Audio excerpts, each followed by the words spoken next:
go back to your early years again. I'm interested in how you developed your leadership skills. Where do you think that began for Sure, you? sure. It began in elementary school when I was ahead of my group because they started me when I was 4 in school. And great story about the colored superintendent of schools, who was my godfather, Dr. Hayes. He was another one of my heroes. There was the colored superintendent, Right. and he's the one who hired my mother. He knew she was a rebel, but knew how smart she was, and he supported her, and got into the Birmingham City Schools, and so he became my godfather because I was born a couple years after that. And what happened was that my mother, first of all, said I was born in the classroom. She hid the fact that she was pregnant for a long time, because once you became pregnant, you couldn't continue to teach.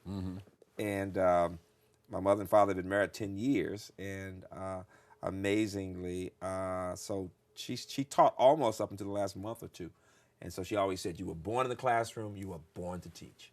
I was told that all my life. Yeah. And she always wanted me not to become a principal. She thought the highest job you could have would be to be a high school principal. And she said, too much stress. Stay in that classroom and work with those children, born to teach. So and the key is that even as a first and second grader, I was given 2 or 3 kids to work with because I'd already gone through the work.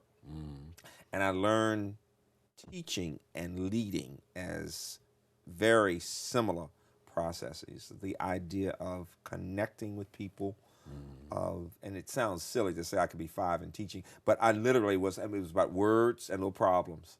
And I was so bored, they had to do something with me.